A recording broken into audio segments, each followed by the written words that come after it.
Okay, so it's a little bit of a heavy energy. I guess the best thing is, if you were a Taurian person, single for this month, then everything would be really nice and good for you. Let's just go through this spread. And I pulled out an extra card just to see, what you should do.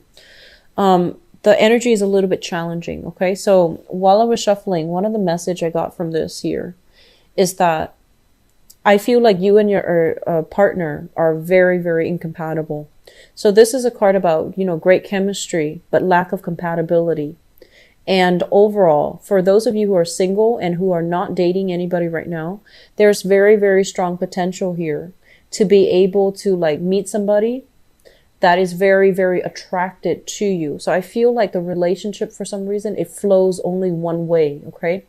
Not you. I don't get that message with this card, but I feel like something is very, very one-sided. So it's like you're meeting somebody who's like very, very smitten by you, but you might not feel the same way.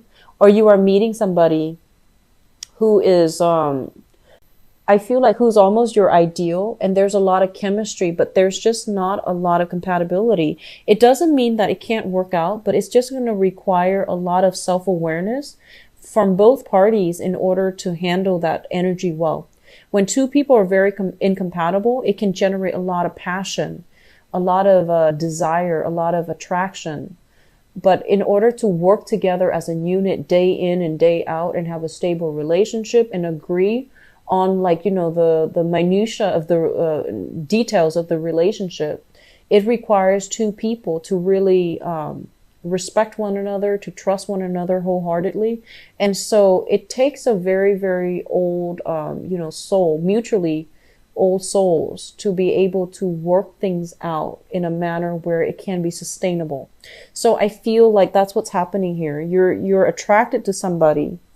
You're very attracted to them, but I feel like you're just, the both of you might not be compatible. So I feel like some of you might be dealing with a Gemini. And I feel like, I feel air signs. There's a lot of swords here. So I'm going to go into that, but I feel like there's a lot of attraction, but there's also a lot of difficulties. Okay. So let's just talk about your reading. I'm going to talk about, let me see here. I'm going to talk about the foundation first. The foundation is something you know to be true, and it's something that you're bringing to the table. Like you're coming into February. You're bringing into February with you. We have here the 5 of Wands, as well as the 3 of Swords. I feel like some of you are reconnecting with another person. The 3 of Swords, this is a card about separation. Either physical separation, like breaking up with somebody, and then this is now making up, or geographically, that you might have been separated from somebody, and now you both are coming together. Okay? And because you both are coming together, it basically indicates a period where if you both have broken up, if the relationship has been very, very tumultuous, then there's this honeymoon stage where, you're on your best behavior, both of you, and you're trying not to argue, and you're trying to, see eye to eye, and you're trying to work together as a unit. And then for others of you who are separated because of geographical distance, I feel like you might have been struggling. You might have been really enamored with this person, and that geographical distance. If you're in a long distance relationship, it took its toll on you. It made you feel almost as if you can't be in this relationship because you want them to be with you all the time. That's the nature of the Lovers. The Lovers card, it generates like really intense chemistry where you feel almost like you're kindred spirits. You feel almost as if you can't live, you can't breathe without the other person. And that's not entirely healthy. But I feel like that's what's happening here. There was a very, very deep, dark period where you might have been separated from the other person, and it really affected you on an emotional level. And I feel like because it affected you so, you might have realized that, you might have really had this inner dialogue with yourself, and you might have grappled with your own inner conflict, and you might decide, I don't want to lose myself, and so I don't feel this is the right person for me. And then for others of you, you know, you might have been in this honeymoon stage. You might have gotten back together, and you both are on your best behavior because you don't want to fight and break up again, because you felt very empty and very depleted without the other person. So that's what I'm feeling here. Some of you have gotten back with an ex, and some of you are reconnecting with somebody that you might be far away from. In the past position, we have here the Eight of Cups and the Seven of Swords. First of all, I feel like, oh, sorry about that. This is a card about moving back to a situation, moving back to somebody from the past, even though there were lies and deception. Okay, so I feel like this is another separate part of you, where I feel like if you have recently gotten back with somebody from the past, you overlooked a lot of their lies, you overlooked a lot of their deception, and they likewise, you know, it goes both ways. They might have overlooked something you did because they couldn't stand to be apart away from you. And so I feel like they might have gotten back with you, and they might not have they might have, you know, tried to sweep things under the rug and not bring up these topics that might be contentious between the two of you. So I feel like somebody is forgiving somebody for some type of a indiscretion, transgression. And so overall, forgiving somebody is actually quite good. However, I feel like this is not a good situation for you to be in, because this is a very sneaky person, and they're kind of like, they're looking out for number one, and they're not somebody that's kind. They're not somebody that is genuine. And so if you're getting back with this person, if you're making allowances for this person, if you're so emotionally rattled up that when this person is out of your life, that you're able to overlook all of these indiscretions, then I feel like that's a very toxic relationship. Okay. So I feel like this is something that happened in the past. Some of you might have taken them back. Others of you, you might have dealt with this. You might have been, you know, cheated on, or you might have dealt with some cheating, infidelity, lies, deception in the past with another person. And it really broke your heart. It made you feel very, very emotionally dejected. It made you feel like you were questioning your sense of self-worth, okay?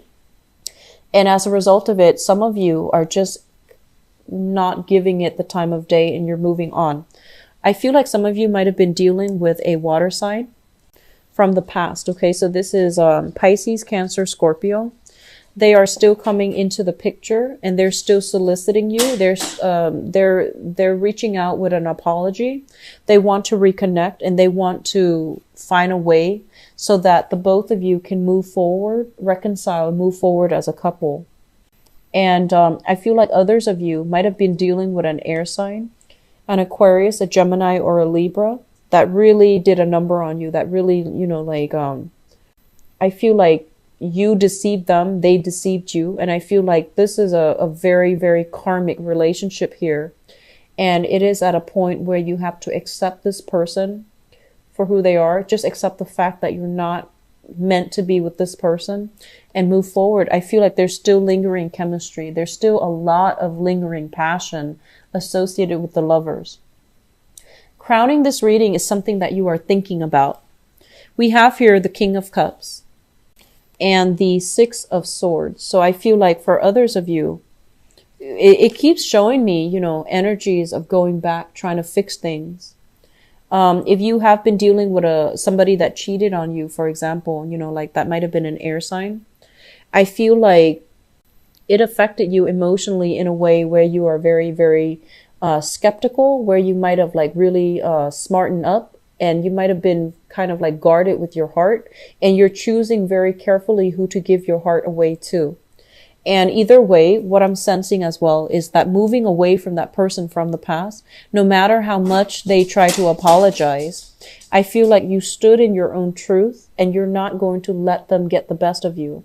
So rather than aiming for this, you know, very strong, passionate connection, I feel like you're being smart, and you're realizing that if they are willing to, you know, cheat on me or lie to me or treat me in a way that I didn't deserve, then they didn't love me. So you're seeing the situation realistically, and you're making the difficult emotional decision to walk away from it, because deep down you knew that the other person was not emotionally invested in you. Hence, they were able to do that. Okay, so I feel like a lot of maturation is happening for you. And then others of you who are dealing with a water sign, Pisces, Cancer, Scorpio, if this is an on again, off again type of relationship, I feel almost as if you're making a lot of allowances for them.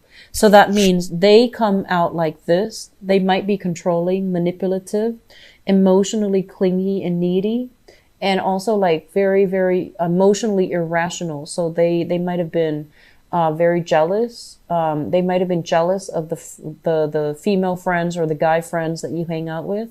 They might have tried to keep you to themselves. They might have done a lot of things that they might have tried to guilt trip you even. And I feel like all of these things are things that you are aware of. But you make allowances for them because you're just like, oh, they really love me, so they behave that way. Well, yes, but also it's coming from a place of insecurity. So I feel like this person has their own emotional issues that they dealt with. And I feel like you made a lot of allowances for them. So rather than seeing them like this, you feel almost as if, they're like this. And I feel like if you're dealing with that water sign, they were somebody at their best. They're able to really love, to be very kind and considerate and very genuine, at their best. But at their worst, they can be a little bit manipulative. And even, they can guilt trip you. So you're thinking of this and you're seeing them in their best light, and you're making allowances for all of these other bad behaviors. Okay. And so I would say that you're not looking at a situation realistically. And so I feel that you're trying to find ways for both of you to work together as a unit. So this is the Chariot card. And the Chariot card, it shows up here as the two seahorses. It's pulling the chariot in opposite direction. So I feel like you're dealing with somebody that you have a lot of chemistry with, but lack of compatibility with. And likewise, in the outcome position in terms of what's coming through for you, we have here the Two of Cups in the reverse. And they're saying that you're on this merry-go-round with somebody who is either very emotionally controlling or somebody that has deceived you countless times. You're making allowances for it, and they're telling you that, this is the end of the line. You don't really have much to offer each other anymore. They likewise don't have enough to offer you, mainly because the relationship has run out. And overall, there's great passion, there's great chemistry, but the lack of compatibility is going to be ultimately the thing that breaks the relationship. If you can't really see eye to eye, and you can't agree on simple things. And then on top of that, we have here the Nine of Swords in the reverse position. Once you are able to tell yourself and be honest with yourself that this relationship is coming to an end, mainly because you both are not right for each other. It's a soulmate connection that needs to be severed because it's turning toxic. Then you're going to come into this realization as well. And you're going to be freed from it, okay? So no more ruminating about the past. No more, I want to say like guilt trips. I feel like this alleviation of guilt from both parties. If somebody cheated, I feel like they're living with a lot of guilt. And then likewise, if you have been staying in a relationship with someone where you know that it's not going anywhere, but you might have already fallen out of love with them, but you know that they love you a great deal and they're able to devote to you and things like that. And I feel like some of you are still staying in a relationship because of this overwhelming sense of guilt and obligation. Like they really love me and I don't want to break their heart. And so in terms of like advice on what you should do, and I'm sorry for the grim reading, Taurus. I'm very, very sorry.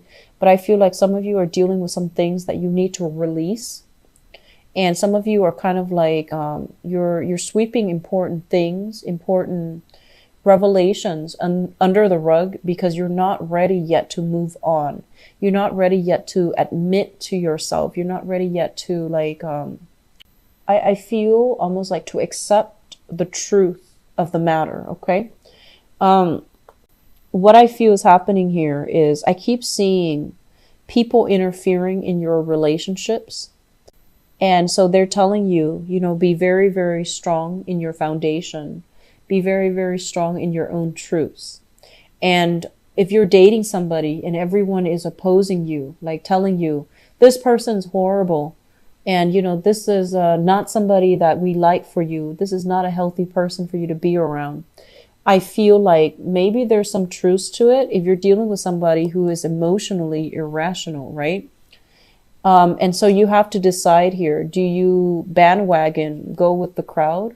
Or do you love this person still? Do you love them enough to defend their honor? So I feel like you're hit hard with some major choices as it relates to your love relationships. And then for others of you who are single, I feel like you're fantasizing about somebody, like a water sign, okay? So Pisces, Cancer, Scorpio. And this is a person that you're thinking so heavily about. And I feel like you're thinking about them in their sleep state. And I do feel there's a lot of passion associated with this person. It might have been an ex. For others, it might have been a new person that you're still thinking about heavily. And you're thinking about how to get them back into your life. Okay? For singles, I don't feel like a lot of you are dating or putting yourself out there. A lot of you seem to have recently, broken up. A lot of you have recently broken up, and you're still dealing with that whole breaking up process. You might have new people coming on the wings, like connections for one night stands, for short-term relationships, for short flings, for social outings even. And I feel like if you were to do that, you wouldn't feel right doing that, because I feel like you're still heavily thinking about somebody from the past. All right. So that concludes the reading. I apologize if it's a little bit grim.